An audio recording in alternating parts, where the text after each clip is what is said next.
are medicinal herbs. All right. In fact, all the herbs that will be presented in both levels are considered medicinal, means they have some health benefit, some practical application, some alteration, some benefit to the body. Herbs can be food, herbs can be medicine, herbs can be both, depending on how you use them, the amount, etc. We'll discuss the dosages, what's appropriate for different people, and the fact that herbs do not stand alone. Herbs are medicinal. Herbs are food. They don't entirely replace food. Okay. So you have some herbs that go in food. So some people say herbs and spices. Okay. So we have some that go in, some that'll have specific use. We'll go over the various applications of these as well, how herbs are used. Are they used as teas, tinctures, extracts, ointments, salves, creams? There are a number of different ways that herbs can be used depending on the conditions. We'll address the condition, its application, guidelines for amounts and usage. A 4-year-old child and that's 3 feet, whatever, 3 feet tall and however many pounds is not going to take the same amount as a Shaquille O'Neal or somebody who's a full-grown adult. Okay. So it's not one size fits all. I will also share information on the categories of herbs. I say, let's look at herbs categorically and systemically, and not just say, oh, this herb is for arthritis, or this herb is for high blood pressure, this herb is for this, that, and the other thing. Here's a distinction. As holistic practitioners, even as herbalists, etc., we are not diagnosing, we are not prescribing. Okay, I'm going to say that again. We're not diagnosing, we're not prescribing. Now, what is that? Diagnosing and prescribing is saved for primary care providers in the United States. Your medical doctor, your physician assistant, your nurse practitioner, health professionals that are licensed in the state in which you reside may diagnose, or in some cases, they may say assess, but diagnose or prescribe. If you say, oh, you've got high blood pressure, for your high blood pressure, you should take X, Y, or Z, and it is construed as diagnosing and or prescribing, that would be considered practicing medicine without without a license, which is against the law. The most common reason why people in holistic health get into trouble, get into legal trouble, get challenged, is not because what they're sharing is not valuable, but because it is construed as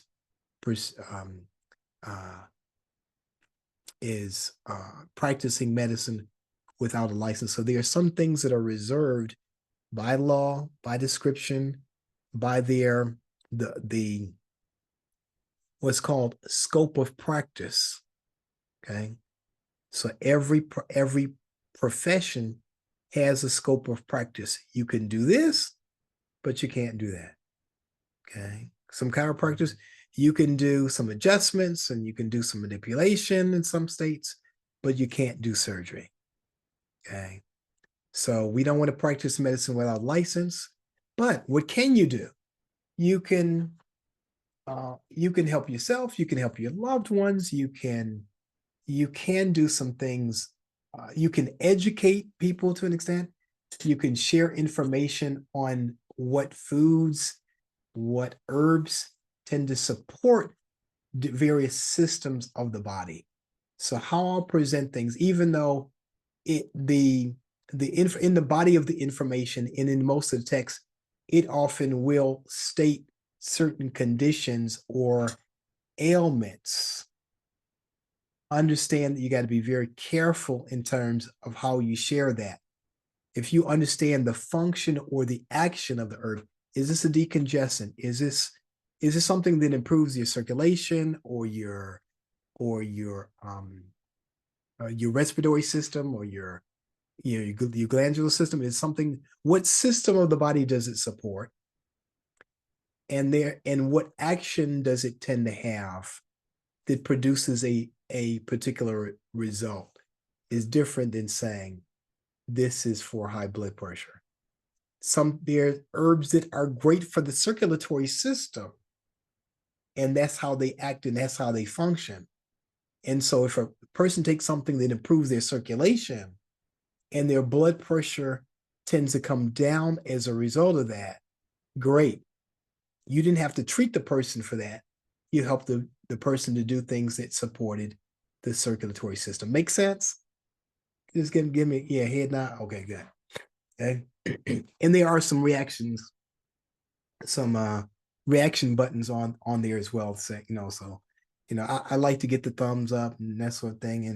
And, or, some people will do like this. And, like that may not be as clear. We'll probably come back to that. Okay. So we're going to talk about, again, the action, the categories, the classification of herbs, and again, what system they support. We'll address some information on systems as well. I'd be willing to bet that no one here went to through elementary, high school, and even many who have gone to college, studied anatomy and physiology or extensively, or have that in their recent memory. And so I'm gonna teach you kind of as though you don't know it. If you do know more, then good. It'll reinforce it for you as well. So the body systems, for example, the circulatory, the respiratory, the digestive, the intestinal, the neurological, glandular or endocrine, urinary, integumentary, skin, etc. The different systems of the body. If you understand the systems of the body and you understand the actions of the herbs, and you can kind of pair those things together, then you'll have a greater understanding of what herbs to use, how to use them, and how they're helping. Okay. A vasodilator that opens up the veins and arteries. Oh, it opens up the veins and arteries. Oh, it helps for a better flow of blood, or it helps, or it nourishes. What does it do? Does it activate? Does it build? Does it cleanse? What is the action of the herbs that we're using? Again, the more you understand, too often I see people online and they'll say, oh, you're taking, if you have this, take this. If you have this, take that. And then a lot of times it's like that. You have this, take this. Yeah, this, and that's good for TikTok and good for, or whatever. However, but it doesn't personalize it. And sometimes it's going to be correct, and other times it's not. And it doesn't personalize it. It doesn't consider their specific condition. It doesn't assess the person so that certain things can be applied correctly. If you go into a health food store, oftentimes they say, oh, we take this herb for such and such. What's going on? If you're going to be a professional with this, so there are a couple of different ways that you can utilize this as well. You can learn about herbs, you can learn about nutrition, you can learn about different things, and you can help yourself and your family members. And nobody's going to fault you for that. There's no penalties. There's hardly a downside on that when you got family members that cooperate and, that want help from you.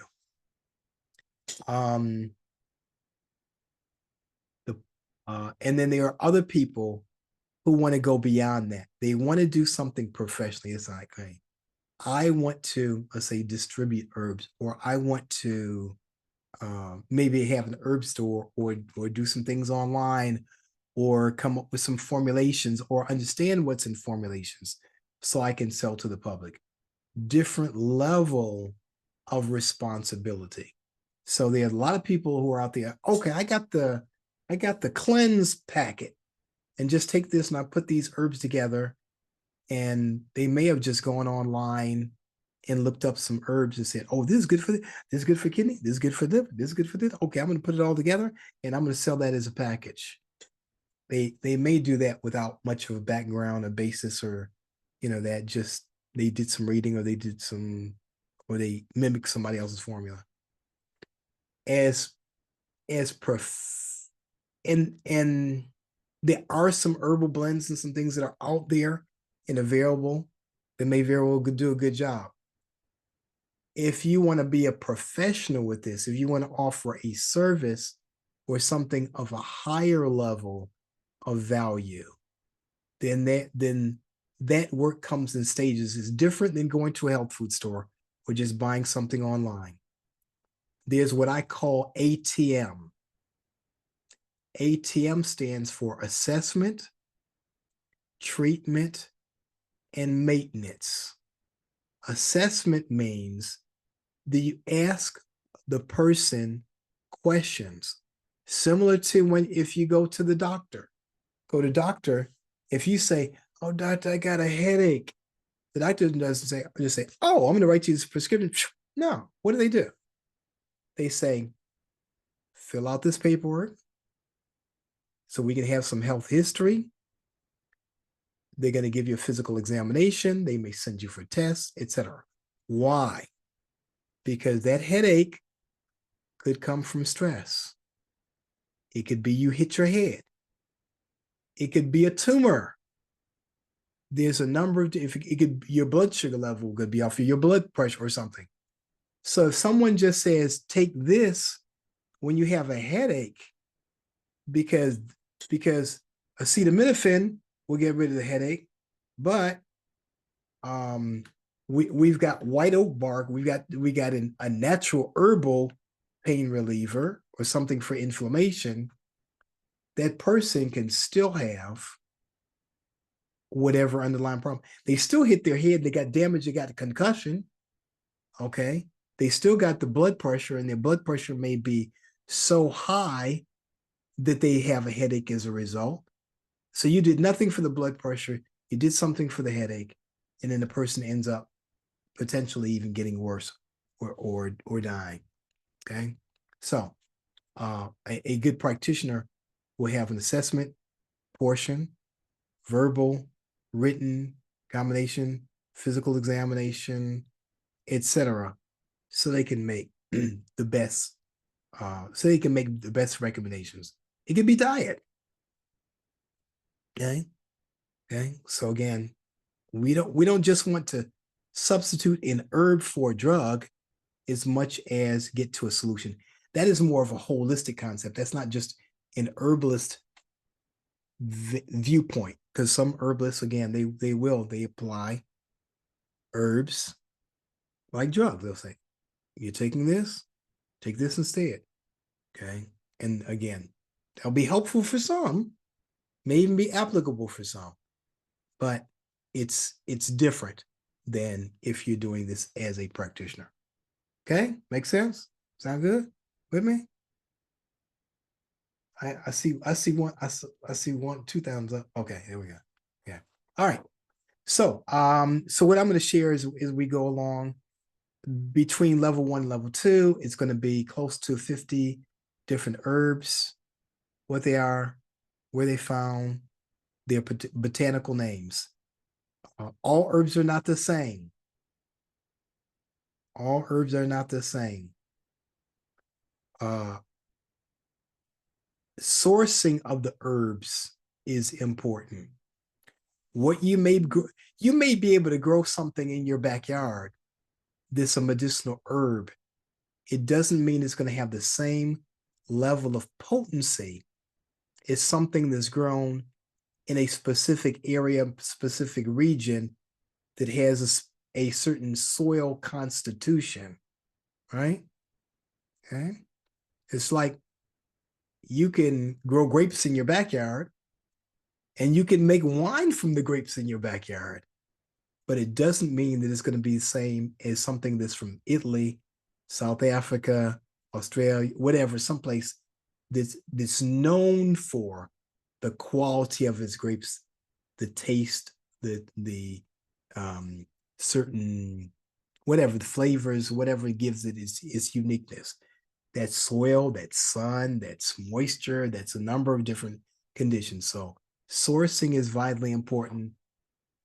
Everything that's out there is not the same. I'm going to share some information on where I found quality sources of medicinal herbs. Ideally, places will test them with all the herbs. There are what's considered to be components that are in the herbs that give it its medicine, give them their medicinal benefits. To the extent that those have been identified, then some companies will have those tested to see if those things are there. And in some cases, especially on low quality things, and I can't say that price alone is indicative, but price is often a factor. So, it's like, okay, somebody says, well, this herb costs X number of dollars, and another herb costs, by the ounce or by the pound or however you're getting it, costs something different.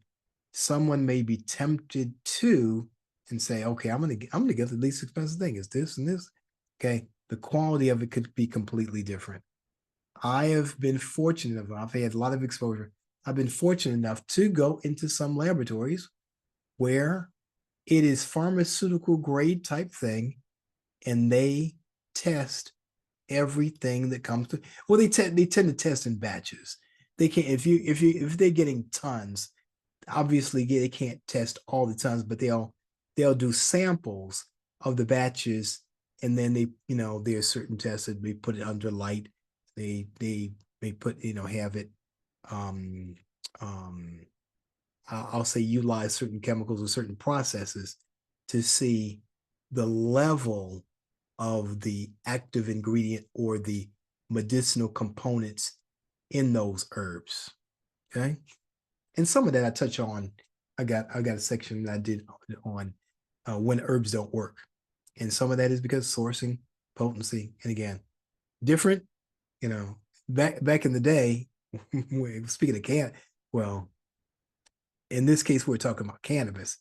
Some people would talk about homegrown, and something they would find that somebody is like, okay, somebody grew this in their home. And they say the quality that you get from someplace else, usually some exotic place like Hawaii or Tijuana or whatever. They say, oh, yours tastes like homegrown. This is you can tell the quality is different. So where you grow it, how they grow it, conditions and all that is important. So understanding the medicinal name, understanding the sourcing of it, understanding what's supposed to be the some of the components.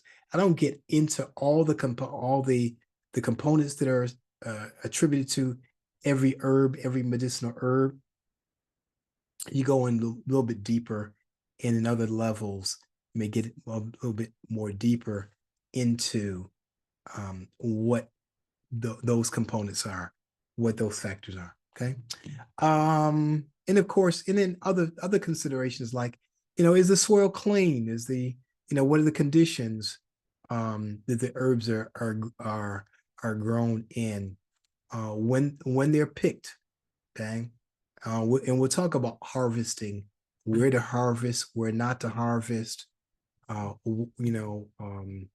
uh, so that the quality of it, contamination, and those types of things tend not to be a problem.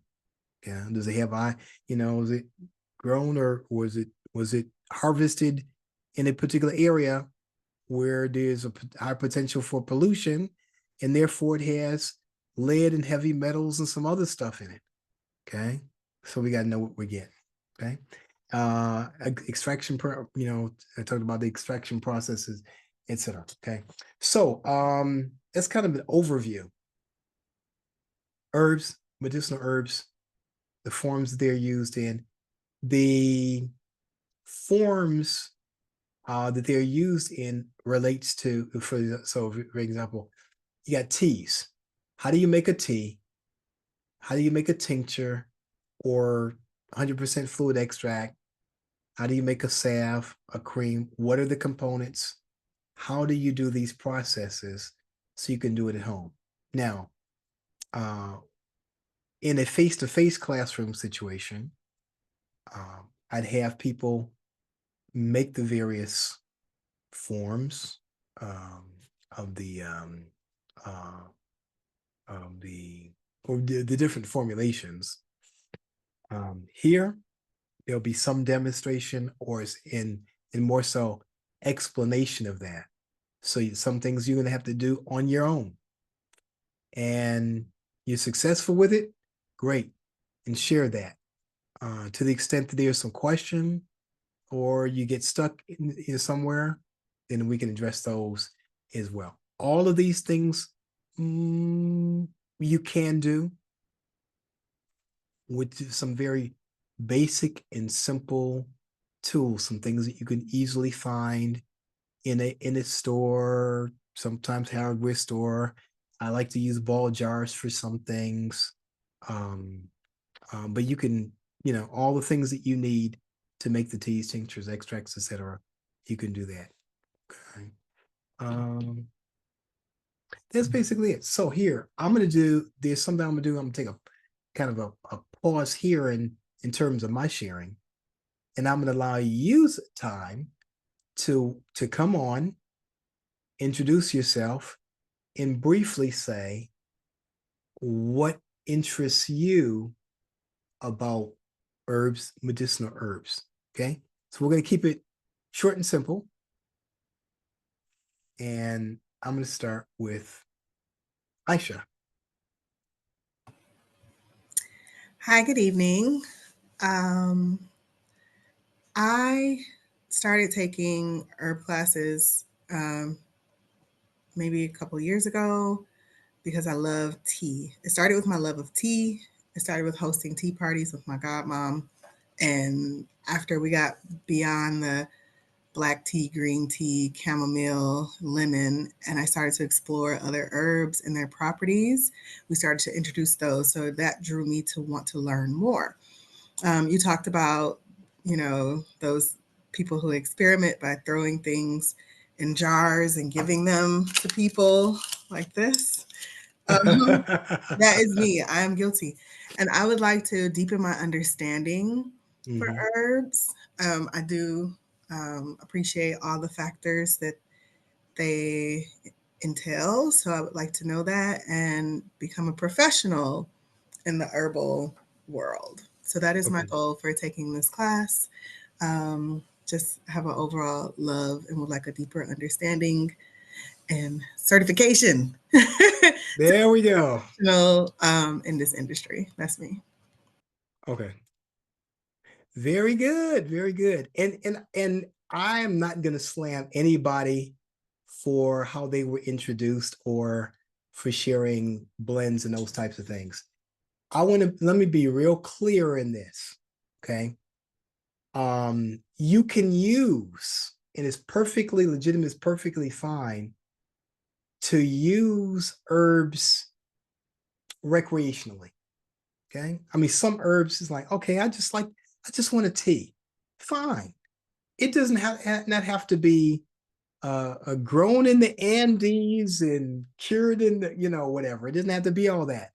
Sometimes you just put together some teas, and sometimes they'll almost call to you. So there's some blends that you may put together, and there's another aspect of this, which is aromatherapy, that you like the aroma of it. Guess what? If you like the aroma of it, if you like the smell of some mint and the chamomile and rosemary and, and rose. And you just like the blend of that, and it hits you, and it's like every time you smell it, it feels good. Absent any studies, history, or anything like that, you use that, you get good results. And again, it could just be a mood enhancer. You like it, it's good for you. Okay. Which is different. And that's why I say doing some stuff for friends and family is distinctively different than saying a person has or knowing that a person has a chronic condition and you're putting something together, you throw some things together and then say, here's something that's going to address your chronic high blood pressure, diabetes, cancer. I've had, okay, I'm not going to go too far into that. I've got some stories that I'll kind of share along the way. We should be conscious in terms of our intention and our application. And again, you're gonna have tea parties and enjoy yourselves. Good. Understand the context in what you're working with, and many times it's through the use of using herbs recreationally that brings us to, oh, I didn't realize it had real medicinal applications. So I want to make some of those bridges and say there's introduction and then there's levels to this as well. And this can get as deep as you want it to go. And in another class, I will do more on aromatherapy, but the aromatherapy and the essence and the flower essence, that's another path to take. Okay. So Essence, you want to introduce yourself and share something briefly about? Yeah, peace. I'm Essence. So what really intrigues me about learning more about herbalism is I started to want to do better for myself in all ways, spiritually, physically, emotionally. So naturally I was drawn to want to do better, for my body naturally. So I started praying more. I became a yoga a Reiki practitioner, then a yoga instructor, and just in all ways, the whole encompassing wanting to do better for myself. So this really intrigues me, and wanting to do, I like the mission of this organization, wanting us to be the healers of our household. So I'm really, taken to that mission. So All righty. Yeah. Training healers in every home. There's a story behind that as well. Many moons ago, in my first class, my mother and I took a healing and pain therapy class. And the rest is history. Since then, I have I trained a number of people in my family, and I've trained a ton of people since then. I've done radio, and some of you may have heard through my clinic, we saw over 60,000 people. I had for anywhere from 1 to 2 in the beginning to 18 on staff. We touched a lot of people. We touched generations.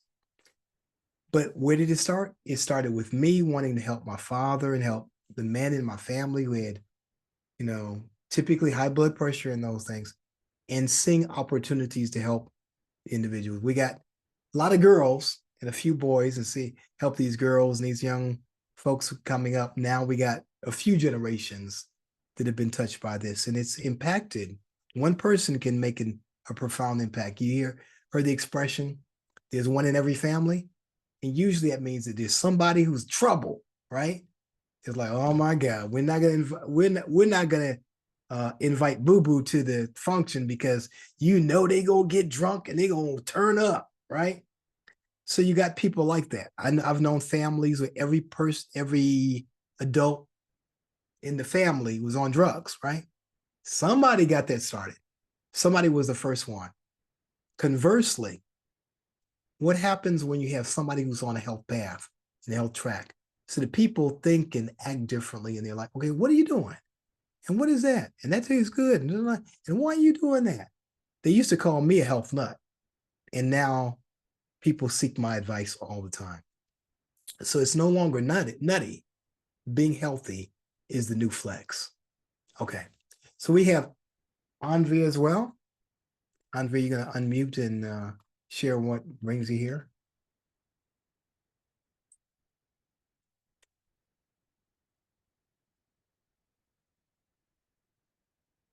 Andrea, I'm cueing you. Or I may have to come back. Do I have to come back? Oh, okay. She's not able to unmute right now. Okay. All right. So anyway,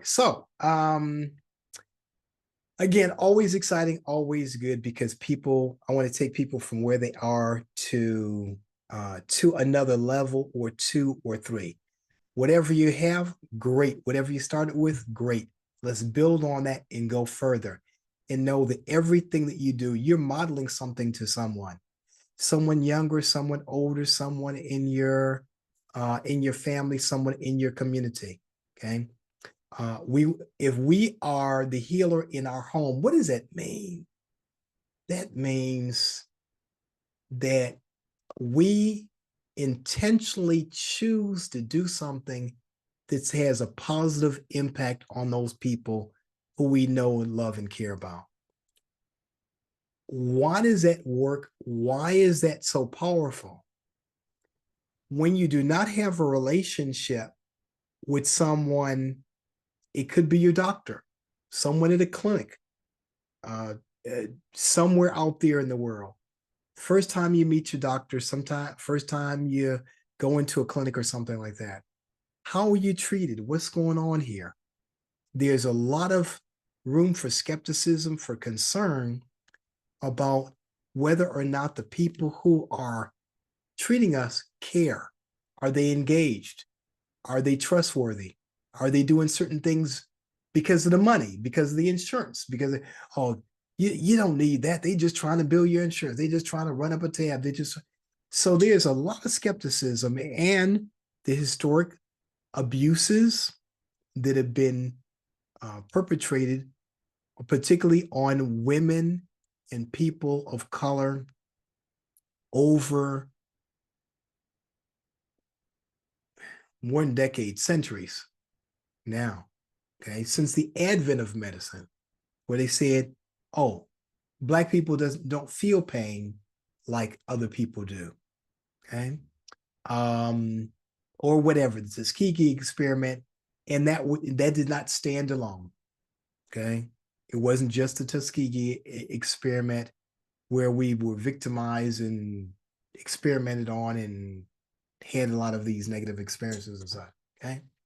So there's a long-standing history that justifies our skepticism, not being able to understand people coming from other countries, there being communication gaps.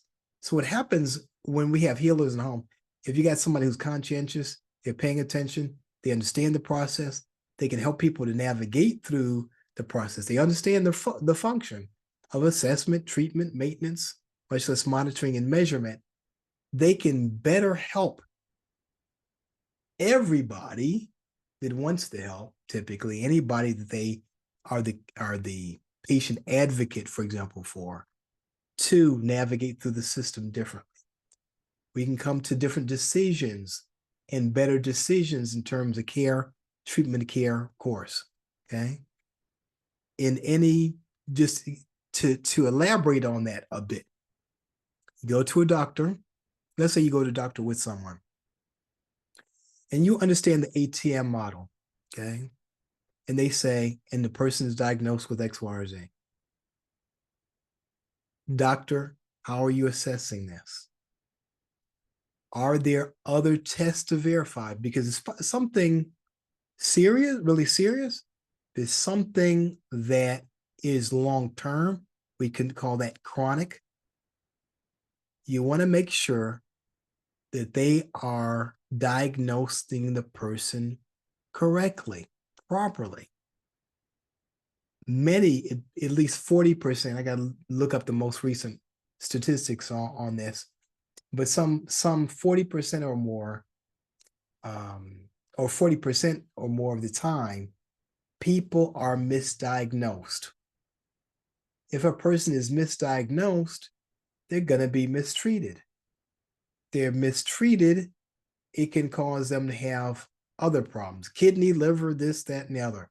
So the more we understand that, so we understand the essence and say, what is it that you did that confirmed that my relative, that I or my relative had X, Y, or Z?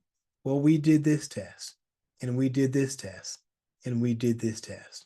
Okay, good. Are there any other tests, especially again, if it's long-term care, if it's long-term medication, if it's surgery, something serious, something expensive, typically, well, one, you ask the questions. Two, you want to make sure they're thorough. Three, what do you typically do? One, have a second opinion. Two, sometimes they have a third opinion. Okay. Most times when there is something, again, that's serious or expensive, the insurance will pay for a second or a third opinion. Why? They know their flaws. They know somebody was in a hurry. They know somebody was distracted. They know they're just medical errors. Okay. I got to get into all the statistics on that. So, and just understanding that, understanding assessment person, and then say treatment. What are our treatment options? Okay. What's the least invasive, least harmful, least toxic, least, in other words, harmful treatment methodology? Okay. How do we progress through this? If this works, how do we know what's working? What are we measuring? What are we monitoring? Or can we maintain this over what period of time? Is this medication designed for a short period, intermediate, long-term, whatever? What do we need to be looking at? Okay. So you have somebody at home, somebody who's close to the person, who knows a person's personality, disposition, moods, energy level, etc. And they can make note of that and feed that back. The doctors don't know you. They don't know your mom. They don't know your dad. They don't know your relatives. They don't know you like you. They don't know other people like you. Having an understanding of that, having someone in the home who knows, says, you know what, I remember one time someone saying, well, my mother was she was kind of listless, right? She was moving kind of slow, and and anybody who knew my mom knew my mom is going up, round, moving. I mean, at 90 years of age and 91, she's moving. Okay. Now, another 90. So, but if someone just looked at her and said, oh, she's 90. Yeah, she's not. Well, my mom is not, whatever. My grandmother, somebody is 90 years old. They move slowly. That's just being old. It's like, no, not my mom. Okay. That's not her nature. So having somebody in the home, in the family who understands it, can start looking at the changes, looking at what's going on, telling when somebody's depressed and what's going on there. That's the power of that. We can do certain things, fill in, be patient advocates in ways that the medical system is not designed and probably will never do. Okay. And then, of course, look at the cost, look at the efficacy, look at the history, and those other things. The more you know, the better, the more armed you are in order to take control of your health and advocate for the health of others. Okay. All right. So part of this and part of your obligation is to advocate for others. And here's the thing, is that I don't preach to people. I don't intervene where people do not ask me. People say all the time, Dr. Brown, what do you say to people who say they don't believe in holistic health or this, that, and thing? I say, nothing. You can't heal a person without their permission. You don't impose healing, your philosophy. I don't impose my way of eating, my way of exercising, or anything on anybody else. The people who come in, the people who came into the clinic, the people I've seen over the years have been willing and able. They've been wanting, they've been seeking it out. That's best. Okay. Is best. You want people, you don't want somebody pushing or forcing. You don't want to do it. You know, somebody, you should do that. It's good for you should do you. No, I don't want to do that because a person is going to be resistant to whatever. They already have their defenses up. But if they come in and says, you know, well, such and such was telling me about this, and I want to know, could this be an option for me? That's opening. That's part of the healing process. Okay.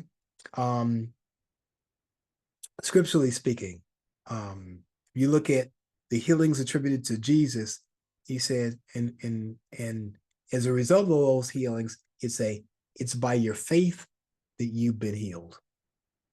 It's by your faith. So what happens if we do something, take an herb, do this, that, other thing, and there's not faith behind that? Chances are person will not do it, or they won't be consistent with it as well. So one, don't impose your healing philosophy or belief or systems on anybody. Allow them to ask, to participate, and look at that as well. That tends to be a good measure of how well a person will do getting on and complying to a program. Even medical doctors will tell you probably the number one reason why people don't respond to many medications. And they may say, hey, we got overwhelming information that says if a person takes this or person does that, they'll get results. Biggest problem typically is, and this is medically and this holistically, is compliance. Person doesn't do it, doesn't happen. Take 1-3 times a day. Have your herb, and have this tea 3 times a day. Have this tincture 3 times a day. Get some exercise, so often, whatever. It's typically compliance. A lot of that has to do with the relationship. So that's not just saying, hey, I've got this herb, I got this formula, and it heals the plague and everything else. Are you taking it? Are you doing it? What's the mindset that you're doing that?